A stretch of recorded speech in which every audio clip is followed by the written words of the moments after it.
Yeah, Steve, homicide rates are up, 911 call times are up, and the number of officers are dropping by the day. Seattle's in trouble.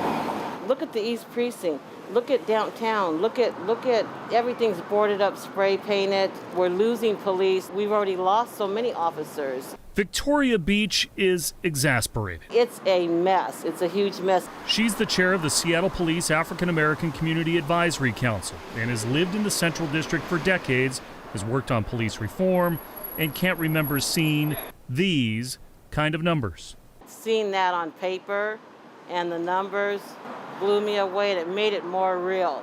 Nearly 40 officers left the department in September, more than 100 in a year, at a time when it has been heavily criticized and under the budget microscope of the city council. A new city report suggests with a hiring freeze in place, it has put Seattle at historic staffing lows, not seen since 1990, even though the city has grown by 44% since. Monisha Harrell is the chair of Equal Rights Washington and deputy federal monitor and suggests the staffing will make it tougher for the city to get out from under the federal consent decree.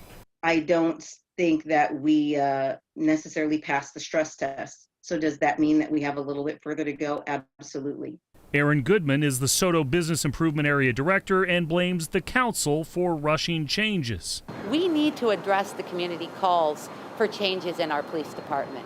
But at the same time, we must maintain an adequate police force for the size of our city. To put aside political gamesmanship to work on a solution. If you're loud and militant and making all these not reasonable demands, they listen to you. The other side hasn't been heard. Beach blames the council too.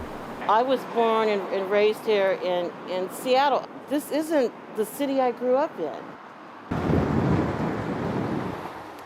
We put in a request to talk to council members today, and we were told they were all unavailable because they were in budget hearings. They are scheduled to take up the police budget on Tuesday.